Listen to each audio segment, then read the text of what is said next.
Assalamualaikum warahmatullahi wabarakatuh. Bismillahirrahmanirrahim. Innal hamdalillah nahmaduhu wa nasta'inuhu wa nastaghfiruh wa na'udzu billahi min shururi anfusina wa sayyiati a'malina. Man yahdihillahu fala mudilla lahu wa man yudlil fala hadiya lahu. وأشهد أن لا إله إلا الله وحده لا شريك له وأشهد أن محمدا عبده ورسوله يا أيها الذين آمنوا اتقوا الله حق تقاته ولا تموتن إلا وأنتم مسلمون يا أيها الناس اتقوا ربكم الذي خلقكم من نفس واحدة وخلق منها زوجها وبث منهما رجالا كثيرا ونساء فاتقوا الله الذي تساءلون به والأرحام إن الله كان عليكم رقيبا يا أيها الذين آمنوا اتقوا الله وقولوا قولا سديدا يصلح لكم أعمالكم ويغفر لكم ذنوبكم ومن يطع الله ورسوله فقد فاز فوزا عظيما أما بعد فإن أصدق الحديث كتاب الله وأحسن الهدي هدي محمد صلى الله عليه وعلى آله وسلم وشر الأمور محدثاتها وكل محدثة بدعة وكل بدعة ضلالة wa kulla dhalalatin finnar. Alhamdulillah, kita bersyukur pada Allah Subhanahu wa taala pada hari ini, hari Senin atau Selasa malam Rabu 4 Jumadil Akhirah 1447 Hijriah, bertepatan dengan 25 November 2025. Kita dimudahkan oleh Allah Subhanahu wa taala untuk kembali duduk bersama di Masjid Baitur Rahman, Banjarmasin, Kalimantan Selatan, dalam sebuah kajian membaca kitab Taisir Al-Karimir Taisir Al-Allam Syarhu Umdatil Ahkam, yang ditulis oleh Fadilat Syekh Abdurrahman bin Abdullah bin Abdurrahman bin Saleh Al-Bassam rahimahullah. Salawat dan salam semoga selalu Allah berikan kepada Nabi kita Muhammad sallallahu alaihi wa ala alihi wasallam, pada keluarga beliau, para sahabat, serta orang-orang yang mengikuti beliau sampai hari kiamat kelak. Dengan nama-nama Allah yang husna dan sifat-sifatnya yang ulia, kita berdoa, Allahumma inna nas'aluka ilman nafi'an wa rizqan tayyiban wa amalan mutaqabbala. Allahumma amin. Kita membaca hadis yang ke-5 dari kitab Umdatul Ahkam. Saya bacakan hadisnya. An Abi Hurairah radhiyallahu anhu anna Rasulullah sallallahu alaihi wa ala alihi wasallam qala la yabulanna ahadukum fil ma'id da'im alladhi la yajri thumma yaghtasilu minhu. Wali muslimin la yaghtasilu ahadukum fil ma'id da'im wa huwa junub. Dari Abu Hurairah radhiyallahu anhu bahwa Rasulullah sallallahu alaihi wa ala alihi wasallam bersabda, janganlah seorang dari kalian kencing di air menggenang yang tidak mengalir, kemudian dia mandi darinya. Riwayat Muslim. Janganlah seorang dari kalian mandi di air mengenang sedangkan dia junub. Jadi ada tambahan riwayat dalam riwayat Muslim. yaitu bedanya adalah dalam keadaan junub. Dilarang dalam keadaan junub. Taib, apa yang kita bisa pelajari dari hadis ini? Yang pertama yaitu berkaitan dengan rawi hadis ini. Dan kita sudah mempelajari bahwa Abu Hurairah radhiyallahu anhu namanya adalah Abdurrahman bin Sakhr ad-Dawsi. Dan beliau masuk Islam pada tahun ke-7 Hijriah pada perang Khaybar. Dan kemudian setelah itu beliau melazimi Rasulullah sallallahu alaihi wasallam dan sangat perhatian terhadap hadis-hadis Rasul sallallahu alaihi wasallam. Dan para ikhwan yang dirahmati oleh Allah, ada sebab yang disebutkan oleh para ulama rahimahumullahu taala mengapa Abu Hurairah radhiyallahu anhu beliau seorang yang banyak sekali meriwayatkan hadis. Ada beberapa sebab. Yang pertama saya katakan tadi, semenjak beliau masuk Islam tahun ke-7 Hijriah, berarti Nabi Muhammad SAW masih ada 8, 9, 10, 11, sekitar 3 tahun lebih beliau melazimi Rasulullah sallallahu alaihi wasallam. Dan ini dikatakan oleh Imam Al-Bukhari rahimahullahu taala, innan nasa yaqulun aktsara Abu Hurairah, yang artinya orang-orang sering mengatakan Abu Hurairah radhiyallahu anhu terlalu banyak meriwayatkan hadis. Nah, ini menunjukkan bahwasanya beliau adalah orang yang paling banyak meriwayatkan hadis Rasul sallallahu alaihi wasallam. Kemudian sebab yang kedua adalah semangatnya beliau untuk mendapatkan hadis Rasul sallallahu alaihi wasallam. Makanya Rasul sallallahu alaihi wasallam bersabda, laqad adhanantu ya Abu Hurairah alla yas'alani an hadzal hadits ahadun awwala minka.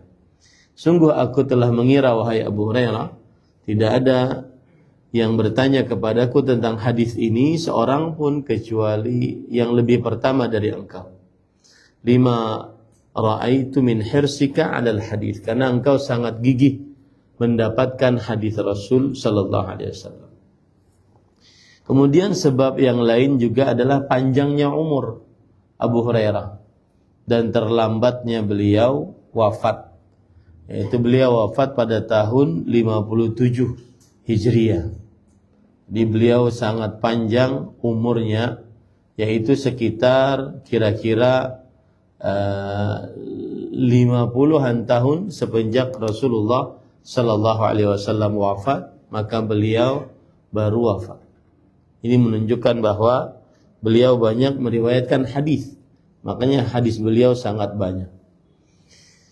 Kemudian juga sebab yang lain kenapa Abu Hurairah sangat banyak meriwayatkan hadis radhiyallahu an, karena beliau di samping mendengar langsung dari Rasulullah sallallahu alaihi wasallam, beliau juga mendengar dari sahabat-sahabat Rasulullah sallallahu alaihi wasallam. Ini sebab yang lain.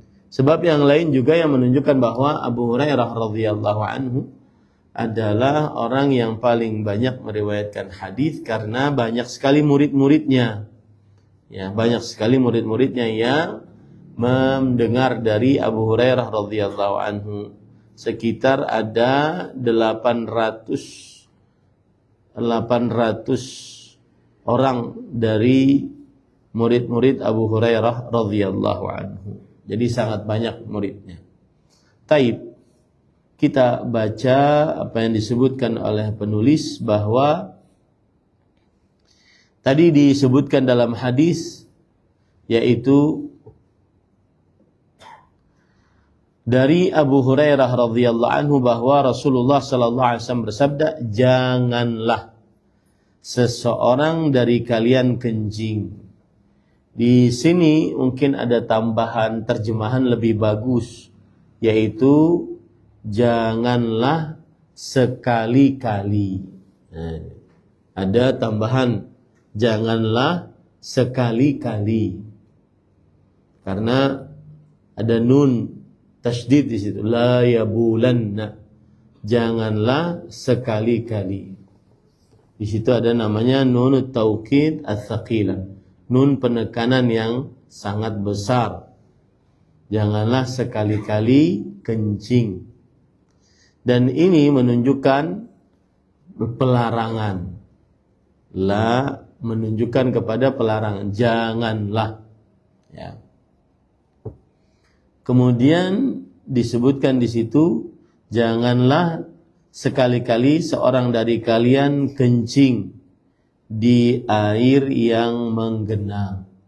Yang dimaksud dengan air yang menggenang adalah air yang tidak mengalir, yang dia tetap di tempatnya, seperti air dalam sebuah kolam, kalau memang tidak ada di dalamnya mesin penggerak yang mengeluarkan dan memasukkan air kembali.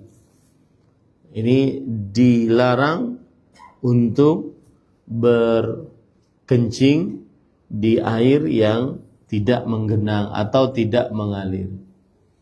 Kemudian setelah itu Rasulullah SAW bersabda, yang tidak mengalir kemudian dia mandi darinya. Mandi darinya maksudnya adalah yaitu dia mandi dari air tersebut, ya, dari air tersebut. Nah, apa makna dari hadis ini? Dijelaskan oleh penulis, nahan Nabi sallallahu alaihi wasallam anil baul fil ma'id daim. Rasul sallallahu alaihi wasallam melarang untuk kencing di air yang menggenang, la yajri, yang tidak mengalir, kal khizanat was-saharij wal ghudran fil falawat wal mawarid allati yastaqi minha an-nas. Seperti misalkan air-air di dalam kolam, air-air di dalam danau, air-air di dalam tempat bejana, ya, yang manusia mengambil darinya. Li'alla yulawwithuha alaihim wa yukarrihuha wa yakrahuha. Artinya agar kencing tersebut tidak mengotori airnya, dan akhirnya kencing tersebut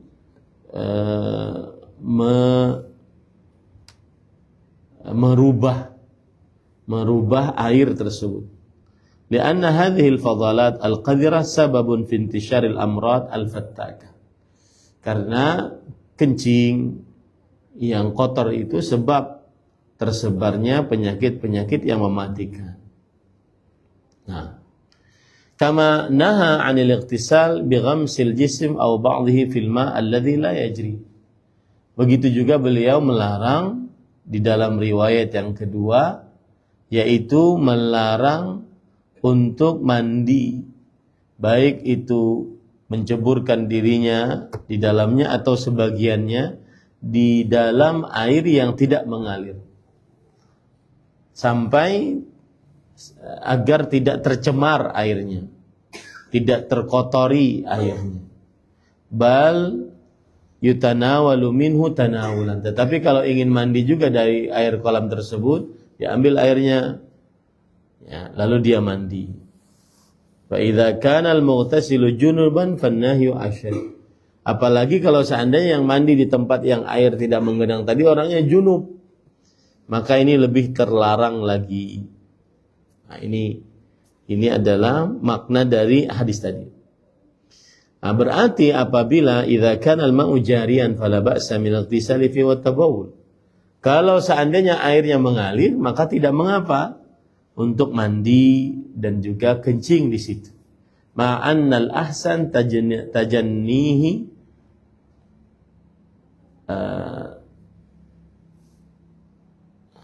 ma'annal ahsan tajannubahu al-baul li'adamil fa'idah fi dhalika wa khasyati talwith wa dararil ghair. Meskipun yang lebih baik lagi adalah seseorang menjauhi kencing meskipun dia air yang mengalir, ya, agar tidak ada manfaatnya juga kencing di air. Ya. Kemudian juga dikhawatirkan untuk mengotori dan memberikan bahaya kepada orang lain. Mengotori dan memberikan bahaya kepada orang lain. Jadi itulah makna dari hadis ini. Yang pertama saya ulangi, dilarang untuk kencing di air yang mengalir. Yang tidak mengalir. Kemudian yang kedua adalah dilarang untuk mandi, baik dengan memasukkan tubuh seluruhnya atau sebagiannya di air yang tidak mengalir. Tetapi boleh saja kalau seandainya seseorang ingin mandi di air yang tidak mengalir dengan cara dia menciduknya, kemudian dia mandi di luar dari tempat air yang tidak mengalir tersebut. Kemudian yang sudah kita sebutkan juga bahwa tidak mengapa kalau airnya mengalir untuk mandi di situ, kencing di situ. Meskipun lebih baik lagi tidak kencing di situ. Ya. Kenapa? Karena agar bisa diambil manfaatnya airnya, kemudian tidak memberikan bahaya dan mudarat kepada orang lain kalau misalkan kencing di situ. Nah, para ikhwan yang dirahmati oleh Allah Subhanahu wa taala, terjadi ikhtilaf di antara para ulama. Apakah larangan tadi itu keharaman atau kemakruhan? Haram berarti terlarang keras. Makruh berarti terlarang tidak keras. Haram berarti kalau dilanggar berdosa. Makruh berarti kalau dilanggar tidak berdosa. Nah, ini apakah larangan tadi? Janganlah sekali-kali kencing di air yang tidak mengalir. Ini larangan janganlah ini apa? Apakah haram ataukah makruh? Terjadi khilaf di antara para ulama rahimahumullah ta'ala. Wallahu alam, saya lebih condong kepada pendapat mazhab Hambali yang mengatakan bahwa larangannya adalah haram, bukan makruh. Baik itu airnya sedikit ataupun airnya banyak.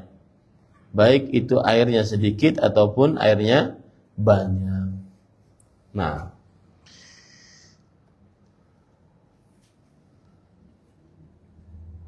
kemudian penulis mengatakan, para ulama juga berbeda pendapat tentang kalau ada orang kencing di air yang tidak mengalir, apakah tetap dia suci air tersebut atau najis?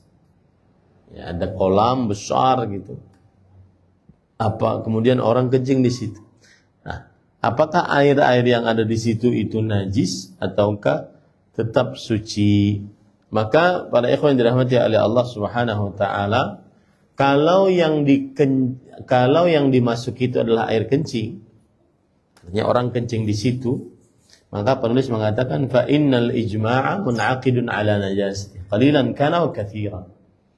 Maka para ulama mengatakan ijma' bahwa air tersebut najis. Baik itu sedikit airnya ataupun banyak. Misalkan ada kolam segini, ya, dan ada orang kencing di situ. Maka pada saat itu para ulama bersepakat jika yang masuk itu adalah air yang najis seperti kencing, maka berarti air di dalam kolam tersebut adalah najis. Ini jika tidak mengalir ya. Baik itu airnya banyak atau airnya sedikit. Dikatakan banyak itu seberapa sih gitu ya? Dikatakan banyak itu seberapa liter? Nah, pada ikhwan yang dirahmati oleh Allah Subhanahu wa taala, ada sebagian ulama berpendapat bahwa kalau 2 kulah itu adalah banyak. 2 kulah itu berarti 216 liter. 216 liter. Ini adalah 2 kulah. 216 liter. Nah, kalau ada airnya segitu berarti banyak. Kalau ada kurang dari segitu berarti sedikit. Apa manfaatnya?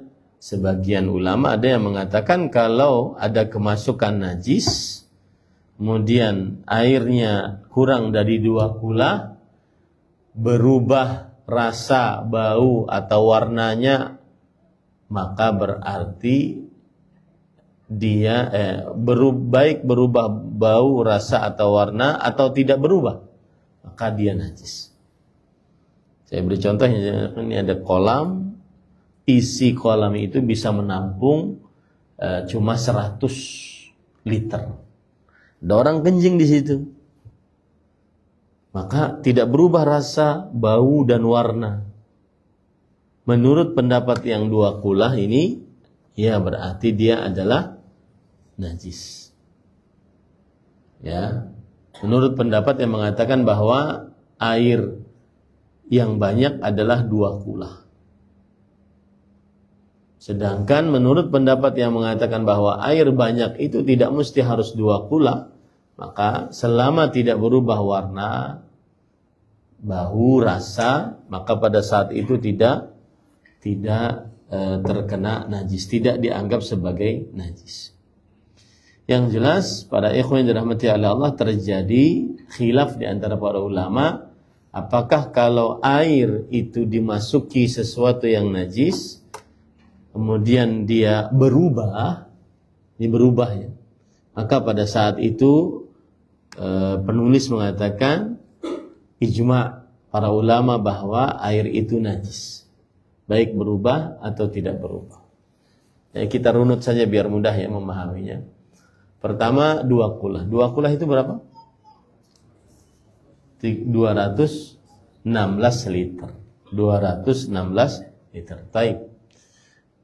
Ada sebagian ulama mengatakan air yang banyak adalah apabila 2 kulah lebih. Berarti air yang sedikit kurang dari 2 kulah. Paham sampai sini? Baik. Ada ulama yang mengatakan air banyak itu tidak mesti harus 2 kulah, karena hadis 2 kulah adalah lemah. Ya, hadis 2 kulah adalah lemah. Tidak mesti harus 2 kulah. Baik. Setelah 2 kulah selesai urusannya, maka kita katakan apa hukum sesuatu yang najis masuk ke dalam air. Nah, disinilah kemudian terjadi ikhtilaf di antara para ulama berdasarkan 2 kulah tadi. Tapi para ulama bersepakat, ini kita ambil sepakatnya dulu. Apabila ada air masuk dalamnya sesuatu yang najis, kemudian airnya berubah rasa, warna, bau, berubah, maka para ulama sepakat bahwa air itu adalah najis. Mau dia 2 kulah atau tidak 2 kulah. Kurang dari 2 kulah. Paham ini ya? Itu yang perlu dicatat. Apabila ada air kemasukan najis, airnya kemudian berubah. Berubah apanya? Warna, rasa, dan bau. Ya, berubah. Mau dia 2 kula atau tidak 2 kula, mau dia banyak, mau dia sedikit, selama ada perubahan, maka disebut sebagai air yang najis. Ini ijma' para ulama. Tidak ada khilaf di antara para ulama rahimahumullah ta'ala. Taib. Itu tadi kalau hatta ini masuk sesuatu yang najis, tapi dan berubah, berarti najis dengan kesepakatan para ulama. Kolam renang sebesar masjid ini, masuk sesuatu yang najis, langsung berubah warna, rasa dan bau, meskipun segede ini, maka para ulama apa? Bersepakat itu adalah najis. Paham sampai sini ya?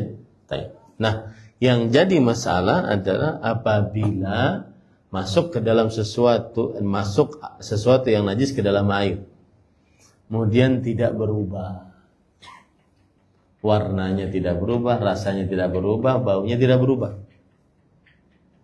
Ya, meskipun segelas ini masuk sesuatu yang najis, air kencing misalnya, udah putih aja airnya, misalkan. Ya, warnanya kadang berubah, rasanya nyaman aja, Nah, khilaf di antara ulama. Ada yang mengatakan karena dia kurang dari 216 liter, maka berarti setiap yang najis masuk meskipun tidak berubah apa? Najis. Ini pendapat yang pertama. Pendapat yang kedua, selama tidak berubah maka tidak najis. Paham ya? Itu pentingnya membatasi mana yang banyak, mana yang sedikit. Makanya tadi kembali permasalahan awal bahwa sebagian ulama mengatakan bahwa kalau banyak itu adalah yang 2 kulah lebih. Kalau sedikit itu yang kurang dari 2 kulah. Paham sampai sini ya? Baik.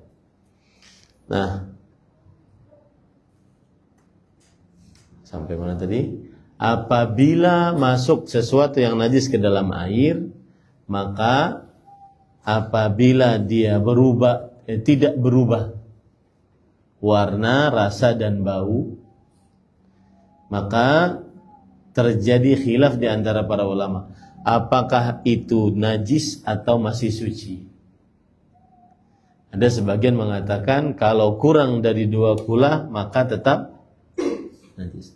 Kalau lebih dari 2 kulah, dia mengatakan apa? Kalau kurang dari 2 kulah tetap tidak najis selama tidak berubah warna, bau dan rasa. Paham ini Pak Eko? Taib, ulun hendak mencoba dulu.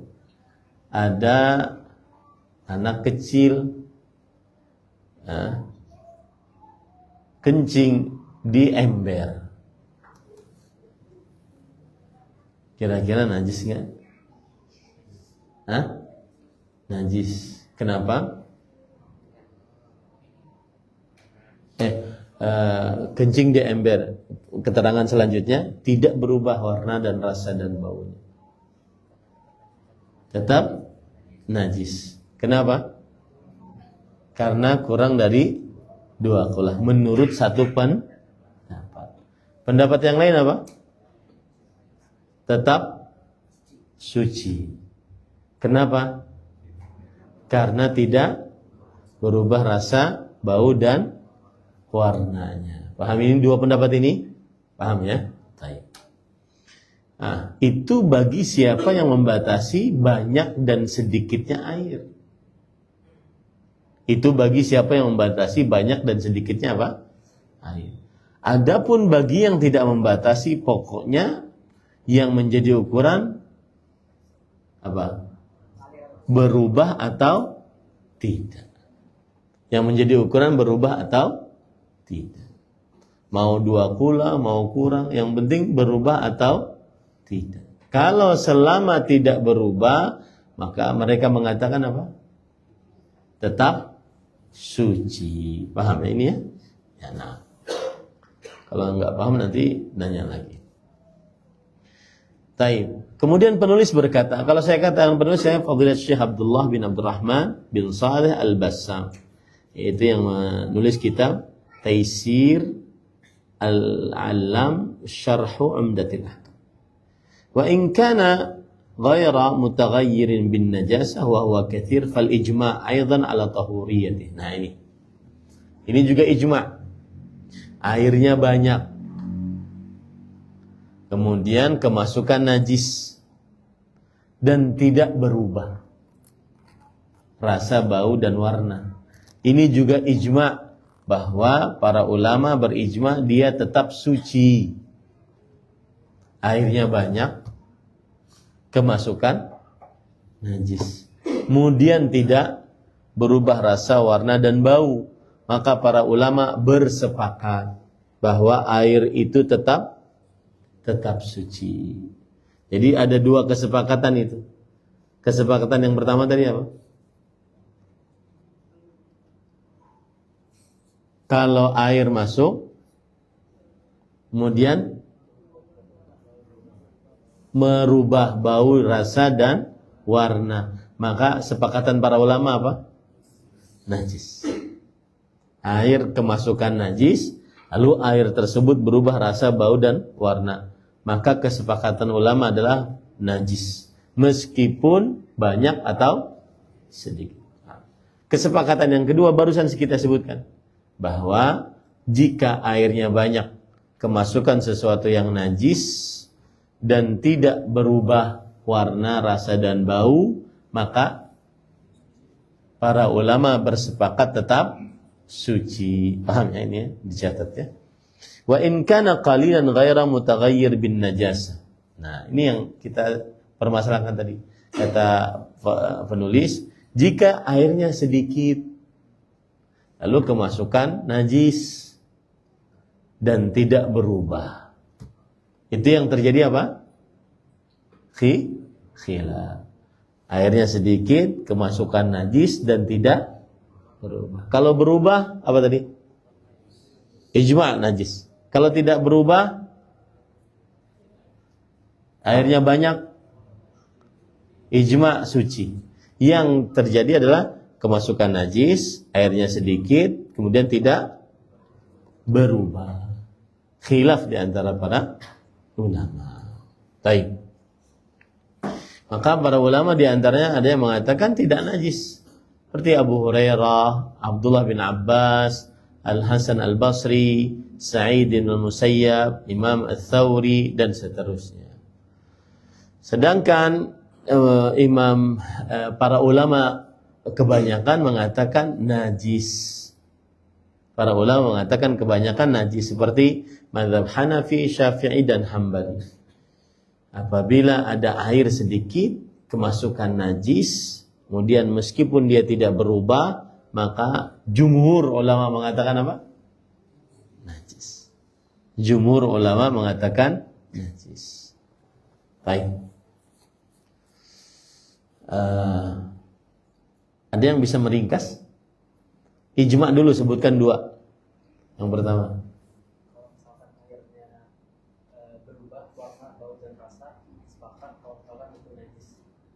Kalau airnya sedikit. Oh ya. Kalau airnya berubah, kalau airnya kemasukan najis lalu berubah warna, bau dan rasa, maka sepakat najis. Itu kesepakatan pertama. Dua. Siapa yang bisa menyebutkan?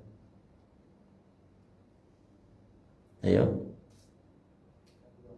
Ya. Airnya banyak masuk najis, tapi berubah warna, bau dan rasa, maka itu suci. Itu suci. Itu yang kedua. Yang ketiga, permasalahan khilafnya apa? Kalau airnya sedikit, kemasukan najis, kemudian tidak berubah, terjadi khilaf. Jumhur ulama pendapatnya apa? Najis. Jumhur ulama pendapatnya najis. Terjadi mazhab Syafi'i, yang sebagian besar di Indonesia bermadzhab Syafi'i. Mazhab Syafi'i, Hambali, mazhab Hanafi, mereka mengatakan najis. Nah, para ikhwan yang dirahmati oleh Allah Subhanahu wa taala, yang mengatakan tidak najis, seperti siapa tadi? Seperti Abu Hurairah, Abdullah bin Abbas, Al-Hasan Al-Basri mengatakan enggak najis. Maka mereka berdalil dengan sebuah dalil, yaitu al-ma'u tahurun la yunajjisu syai'. Air itu suci. Tidak ada yang menajiskannya sesuatu apapun. Selama tidak berubah warna, rasa dan bau, maka tidak berubah kesuciannya. Meskipun kemasukan najis, meskipun sedikit, selama tidak berubah warna, rasa dan bau, maka dia tidak berubah kesuciannya. Dalilnya ini, al-ma'u tahur, air itu suci. Tidak ada sesuatu apapun yang menajiskannya. Gitu ya. Ini para ikhwan yang dirahmati oleh Allah Subhanahu wa taala. Tentunya penulis kitab kita mengatakan bahwasanya beliau mengambil pendapat yang najis, yang tidak najis. Ya. Pokoknya selama tidak berubah tidak najis. Nah, ini nanti mungkin perlu catat bahwa penulis kitabnya berpendapat bahwa sesuatu air yang dimasuki oleh najis jika sedikit tidak berubah rasa dan bau serta warna, maka tidak najis. Dan ini adalah pendapat ulama-ulama peneliti seperti Abu Hurairah, Abdullah bin Abbas, Al-Hasan Al-Basri. Kemudian ulama selanjutnya adalah seperti Imam Bukhari, Imam Malik. Ulama selanjutnya seperti Syekhul Islam Ibnu Taimiyah rahimahullah ta'ala. Ya. Ini penguatan pendapat yang dikatakan oleh penulis. Apa pendapat penulis tadi? Apabila ada air, jika dimasuki najis, kemudian tidak berubah warna, rasa, dan bau, maka status air tersebut suci, tidak najis. Meskipun sedikit. Paham ya para ikhwan? Nah, alhamdulillah. Kemudian penulis mengatakan ma yu'khadhu minal hadis. Apa yang kita bisa ambil dari hadis ini? Awalan, an-nahyu 'anil baul fil ma'i alladhi la yajri wa tahrimuhu wa aula bit tahrim at-taghawwud. Sawa'un akana qalilan aw katsiran duna al-miyah al-mustabhara. Fa inna ma'aha la yatanajjas bi mujarradil mulaqah, bal yantafi'u bihi li hajatin katsiratin ghairu tatahhur bihi min al-ahdath. Pelajaran dari hadis ini yang pertama, larangan untuk kencing di air yang tidak mengalir. Ya. Kemudian lebih terlarang lagi buang air besar. Larangan terlarang dari kencing, lebih terlarang lagi buang air besar. Baik itu airnya banyak atau airnya sedikit. Baik airnya banyak atau airnya sedikit. Ini para ikhwan. Yang kedua, an-nahyu 'anil ightisal fi ma'id da'im bil inghimas fihi, la siyamal junub, walau lam yabul fihi kama fi riwayat Muslim, wal masyru' an yatanawala minhu tanawulan. Faedah yang kedua dari hadis ini adalah larangan mandi di air yang menggenang dan memasukkan tubuhnya ke dalamnya. Mandi di air yang menggenang dan memasukkan tubuhnya ke dalamnya. Terutama orang junub. Terutama yang sedang junub. Meskipun tidak kencing di dalamnya. Meskipun tidak kencing di dalamnya. Saya ulangi yang kedua. Larangan mandi di air yang menggenang dan memasukkan tubuh ke dalamnya. Ya. Terutama kalau sedang junub, meskipun sedang tidak kencing. Jadi larangannya bukan karena kencing lagi, tapi karena dia airnya tidak menggenang, kemudian dia junub. Ya. Lalu yang disyariatkan bagaimana? Kalau ingin mandi dari air itu juga nggak ada air sat, maka dia ambil airnya dan mandi di luar. Dia ambil airnya dan mandi di luar kolam tadi atau tempat tadi. Nah, kemudian yang ketiga, jawazu dzalika fil ma'il jari wal ahsan ijtinab. Boleh mandi di air yang mengalir. Boleh kencing di air yang mengalir. Tetapi apa kata-katakan tadi? Lebih afdal menjauhinya untuk kencing di air yang mengalir. Kenapa? Karena biar yang lain tidak merasakan ya asinnya kencing pian. Yang keempat, an-nahyu an kulli syai' min sya'nihi al-adza wal i'tida. Larangan dari segala sesuatu yang menyakiti orang lain, baik dengan lisan, dengan kelakuan, ataupun dengan fadalat, kotoran-kotoran. Dilarang dalam agama Islam menyakiti orang lain. Baik. Kemudian selanjutnya, pada ikhwan yang dirahmati oleh Allah Subhanahu wa taala, ini faedah berkaitan dengan lafaz hadis. Di dalam beberapa lafaz hadis dijelaskan begini, kemudian mandi darinya. Kata-kata darinya. Di dalam lafaz yang lain, mandi di dalamnya. Kalau mandi darinya berarti meskipun menciduk kemudian mandi di luar tetap dilarang. Tapi kalau yang mandi di dalamnya berarti yang terlarang hanya mandi di dalamnya. Maka para ikhwan yang dirahmati oleh Allah Subhanahu wa taala, bagaimana ini maksudnya? Maksudnya adalah bahwa tadullu ala ma'na al-inghimas bin nas wa tamna'u ma'na at-tanawul bil istinbat. Artinya gini. Seseorang ada kolam yang menggenang tidak mengalir. Dilarang mandi di dalamnya dengan cara dia memasukkan tubuhnya ke dalamnya. Ini benar-benar terlarang berdasarkan dalil. Penegasannya jelas. Tetapi termasuk juga di dalamnya lebih baik menjauhi untuk menciduk air dari air yang apa? Menggenang. Nah, lebih baik.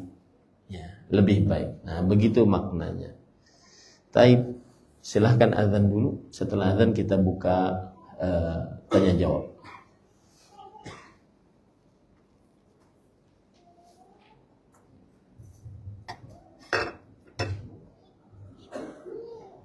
Allahu Akbar, Allahu Akbar. Allahu Akbar, Allahu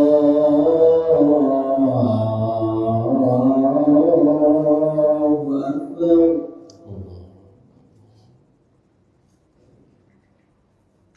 Asyhadu an la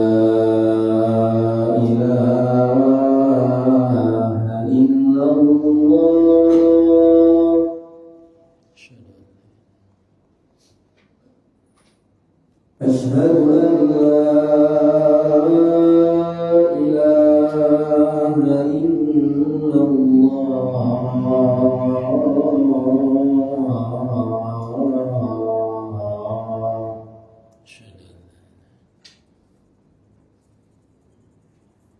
أشهد أن محمدا رسول الله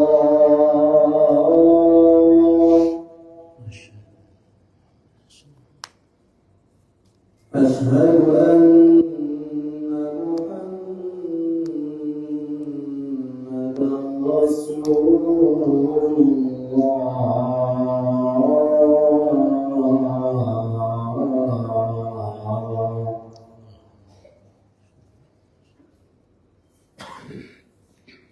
حي على الصلاة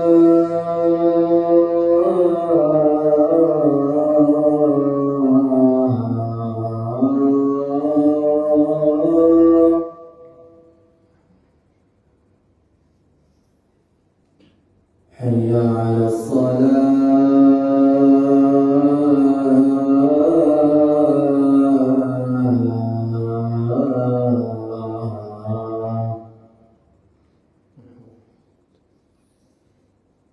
حي على الفلاح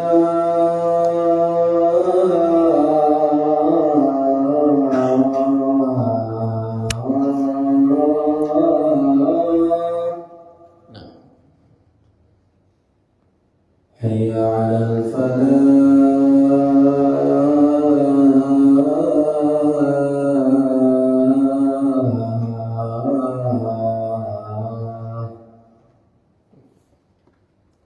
الله أكبر الله أكبر لا إله إلا الله.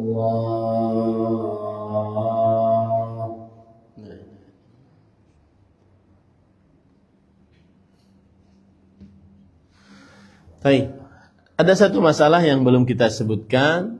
Kalau ada air menggenang, lalu ada orang junub dia tetap mandi di air menggenang tersebut, padahal dilarang. Permasalahannya sekarang, apakah junubnya terangkat? Paham permasalahannya? Apakah junubnya terangkat? Permasalahannya dipahami dulu, jawabannya nanti. Maka permasalahannya seperti itu. Dia junub, ada air menggenang, dia main cabur aja situ. Tidak ada air yang berputar. Kemudian dia mandi di dalamnya. Mandi sebagaimana dia mandi junub. Nah, permasalahannya sekarang kan terlarang itu. Tetapi apakah junubnya terangkat atau tidak? Maka jawabannya wallahu a'lam, para ikhwan dirahmati oleh Allah, pendapat yang lebih kuat, pendapat Imam Syafi'i, itu bahwa air tersebut terangkat orang yang mandi tersebut terangkat junubnya. Orang yang mandi tersebut terangkat junubnya. Karena dia sudah mandi meskipun dia terlarang. Asalkan airnya adalah air yang masih suci. Asalkan airnya air yang masih suci. Nah, timbul pertanyaan selanjutnya. Air yang dipakai tadi untuk mandi junub, itu boleh digunakan untuk berwudu atau tidak? Maka di sinilah khilaf. Mazhab Syafi'i mengatakan bahwa itu air musta'mal, air yang sudah terpakai. Sedangkan mazhab yang lain mengatakan bahwa meskipun dia air musta'mal, maka tetap boleh digunakan untuk berwudu. Nah, ini khilaf di antara para ulama. Tapi permasalahan yang tadi sudah saya sebutkan, apakah kalau ada orang junub mandi di air yang menggenang, tidak mengalir, apakah terangkat junubnya? Maka jawabannya apa? Iya, terangkat junubnya. Nah, itu kira-kira yang bisa disampaikan tentang hadis ini. Insyaallah kita lanjut pada pertemuan yang akan datang agar tidak terlalu lama. Kalau ada pertanyaan silakan. Kecuali kalau nggak ada pertanyaan mau lanjutkan. Silakan. Misalkan air kolam renang itu masuk filter, kemudian air yang sama diputar kembali ke kolam renang, apakah itu tetap dikatakan air? Baik. Kalau seandainya yang masuk dan keluar sama, berarti tidak dikatakan dia mengalir. Tapi kalau yang masuknya adalah air baru, biasanya kolam renang itu air baru atau air lama? Lama diputar gitu. Siapa yang punya kolam renang di rumahnya? Ada filternya. Berarti airnya tidak nambah tuh. Cuma difilter keluar, masuk lagi, yang kotor dimasukin lagi airnya kan. Ya, itu berarti wallahu alam dia tetap dikatakan tidak mengalir. Yang mengalir artinya dia bukan air yang baru, bukan air yang lama. Mengalir. Kalau pakai filter sama saja airnya itu. Artinya kalau seandainya ada orang kencing di situ, difilteri, kemudian masuk lagi, rasa-rasanya warnanya sama aja. Ya. Nah, Wallahu a'lam.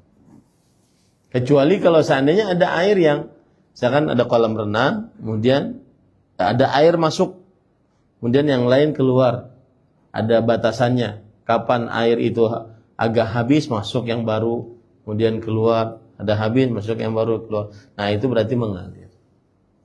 Kalau cuma filter, kemudian dia berputar pada kadar air yang sama, liternya, maka itu tetap menggenang. Wallahu a'lam. Ada yang lain? Air yang dimasukkan hadis tadi sedikit, tidak berubah warna rasa lebih. Menurut pendapat Abu Hurairah, Hasan al-Basri, tidak najis. tidak najis. Ya. Menurut Ustaz, contohnya kemana tempatnya? Ulun ada hadis tadi yang sebutkan. Rasulullah SAW bersabda, al-ma'u tahurun la yunajjisuhu syai'. Air itu suci, tidak ada yang menajiskannya sesuatu apapun. Nah, di sana ada tambahan riwayat illa an taghayyara ta'muhu wa rihuhu launu, kecuali berubah warna, bau dan rasa. Nah, ulun mengambil pendapat itu. Dapat Abdullah bin Abbas, Abu Hurairah, Al-Hasan Al-Basri, Imam Bukhari, Imam Malik, kemudian Syekhul Islam, selama tidak berubah maka tidak najis. Ini ukuran tidak najis ya. Adapun untuk diminum lain lagi kisahnya. Ukuran tidak najis artinya bisa digunakan untuk bersuci. Nah. Dan memang itu pertanyaan ini mengungkap sebuah permasalahan mengajarkan fikih di tengah kaum muslimin. Jadi ustadz yang ngajarin fikih ini apakah dia harus menjelaskan khilaf-khilaf tadi? Makanya coba lihat, antum berapa kali saya kan ngulang tadi. Agar dipahami kan. Supaya dapat ilmunya, bukan hanya dapat bingungnya. Ya, supaya dapat ilmu. Nah, ada sebagian cara ustadz yang mengajarkan atau cara pengajar yang mengajarkan fikih bahwasanya sebutkan pendapat, kuatkan dengan dalil. Sebutkan pendapat, kuatkan dengan dalil. Contoh misalkan kami di pesantren, saya kemarin baru bahas di tengah para santri tentang sholat 2 rakaat. Apakah duduknya tawarruk, yaitu duduk di atas pipi pantat dan memasukkan kaki kiri ke bawah kaki kanan seperti duduk tasyahud akhir, ataukah duduknya iftirash, duduk di atas rebahan kaki kiri dan kaki kanannya diletakkan seperti sholat duha, sholat 2 rakaat subuh, 2 rakaat sebelum subuh, sholat qabliyah, ba'diyah, dan 2 rakaat seluruhnya. Nah, saya waktu itu hanya menyebutkan, iya, ini terjadi khilaf di antara para ulama. Hanya sampai situ. Saya tidak merinci khilafnya. Kenapa? Karena santri saya masih bagaikan kertas putih ini. Kalau diisi coret-coretan terlalu banyak, bingung. Nah, di sini perlu fikih dalam mengajar. Karena ada sebagian ustadz yang pokoknya semua khilaf disebutkan, akhirnya jamaahnya bingung. Nah, maka sama seperti kita tadi, kita kuatkan bahwa sholat yang 2 rakaat maka duduknya adalah iftirash, dan itu adalah kesunahan sholat. Semua sholat pokoknya yang 2 rakaat duduknya adalah iftirash, berdasarkan perkataan Aisyah radhiyallahu anha, Abdullah bin Umar, dan seterusnya. Nah, sama dengan ini tadi. Ustadz ketika ngajar, kemudian terjadi ikhtilaf fikih, apa yang harus dilakukan? Sedangkan ada di jamaah ini kan ada yang tua, ada yang muda, ada yang baru kerja capek, ada yang semangat. Habis itu diajari oleh ustadznya yang khilafnya kemana-mana. Bingung jadinya. Bingung jadinya. Bahkan kadang-kadang para ikhwah, itu harus tahu, dalam satu madhab saja, dalam satu permasalahan, satu madhab dalam satu permasalahan terjadi khilaf. Itu dalam satu madhab. Bagaimana dengan madhab yang lain? Makanya saya berusaha mendekatkan yang bisa Bapak Ibu amalkan langsung dengan dalilnya. Ya, dengan dalilnya. Maka pertanyaan tadi bagus sekali. Ustadz mengambil pendapat yang mana? Maka kita katakan pendapat Abdullah bin Abbas, Abu Hurairah, Al-Hasan Al-Basri, bahwa apabila ada najis masuk ke dalam air dan airnya itu tidak berubah warna dan bau dan rasa, sedangkan airnya sedikit, maka itu tidak najis.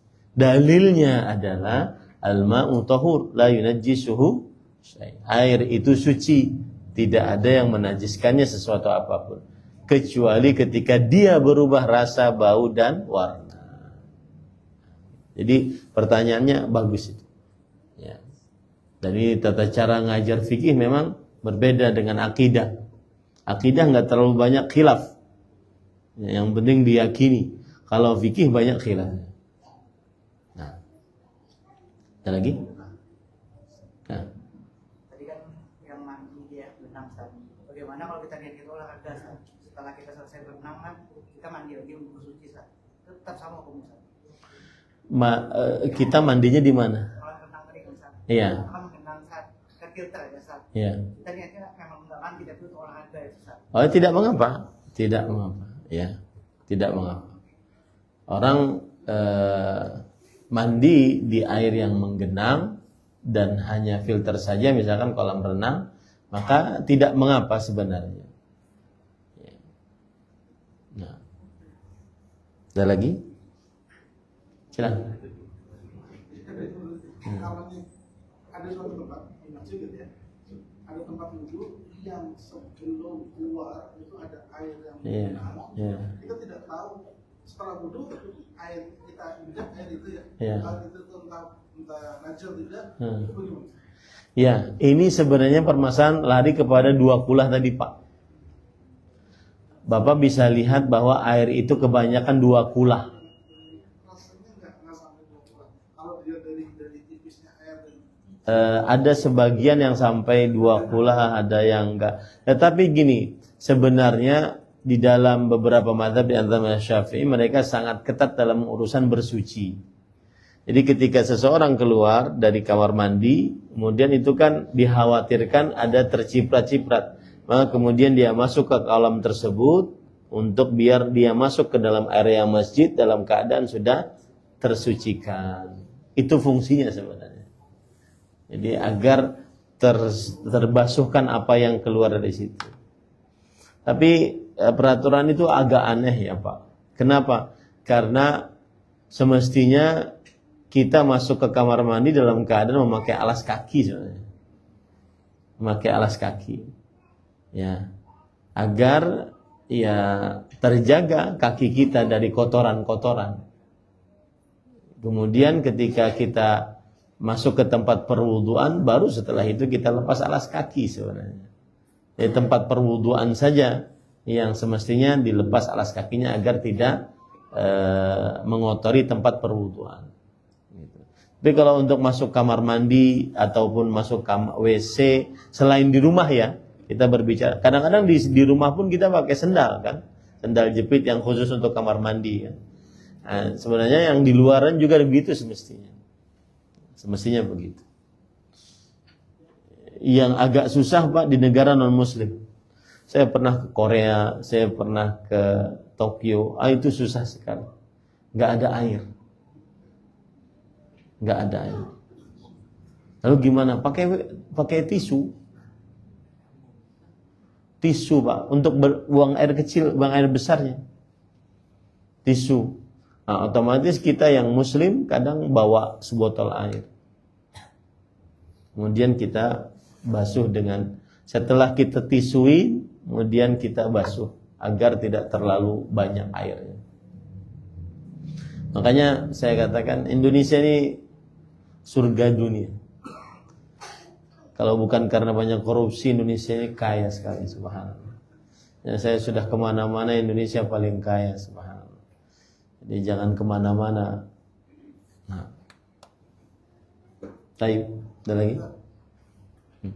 Kalau bahasa orang sini sumur ya, menggunakan kolam. Itu kan ada masanya kena ganti air pas-pasan. Kalau pas tidak, dalam beberapa waktu, terus kita kan tidak bisa memastikan apakah air tersebut kena najis atau tidak, dan bahkan warnanya kita tidak yakin, Ustaz.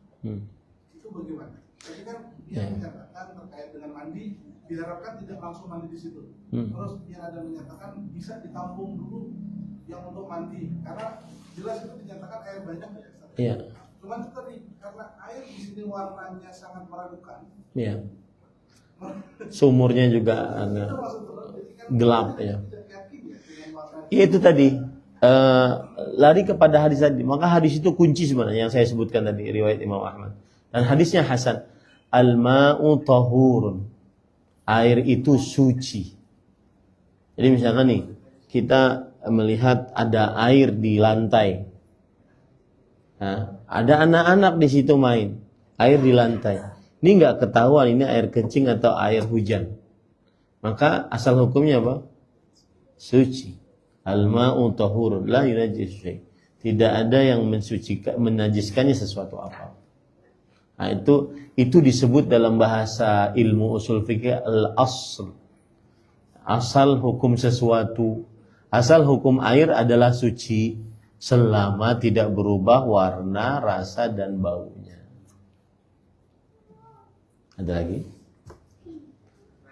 Ya. Mungkin setelah bin ada lagi. Jadi jangan pada terakhir. Nah. Hadis jangan sekali-kali kencing di air genang. Bagaimana untuk di laut? Pantai. Ya. Apakah ada larangan? Laut bukan menggenang, mengalir. Mengalir. Jangankan laut, sungai saja mengalir. Sungai mengalir. Ya. Ya, kalau laut masih boleh lah karena kan luas ya. Paling yang terkena dampaknya ikan paus. Memang luas ya. Jadi kalau sungai mungkin masih dalam artian kan ada kadang-kadang orang kencing di sini ternyata dia di situ nyuci piring gitu. Ya kan? Sungai masih lebih harus hati-hati lagi. Nah. Wallahu a'lam. Ada lagi? Cukup kiranya. Jazakumullahu khairan atas perhatiannya. Kita berdoa dengan nama-nama Allah yang husna, sifat-sifatnya yang mulia. Allahumma inna nas'aluka jannatal firdaus bighairi hisabin wala adab. Ya Allah, kami mohon kepada Engkau surga firdaus tanpa hisab, tanpa adab. Wa nas'aluka ladzatan nazar ila wajhikal karim. Dan kita mohon kepada Engkau ya Allah untuk bisa melihat wajahmu yang mulia dengan penuh kelezatan iman. Dan wa nas'aluka ridha la sakhata ba'dahu abada. Dan kami mohon kepada Engkau keridhaan yang tidak ada kemurkaan setelahnya. Wa nas'aluka al-hasyr ma'an Nabi Muhammadin sallallahu alaihi wasallam was walidain was salafus salih wal aqribai ajma'in. Kami mohon kepada Engkau agar bisa berkumpul dengan Nabi Muhammad sallallahu alaihi wasallam dan para salafus saleh, para orang tua, seluruh kerabat. Wa sallallahu nabiyana Muhammad walhamdulillahi rabbil alamin. Subhanakallahumma hamdik asyhadu an la ilaha illa anta astaghfiruka wa atubu ilaik.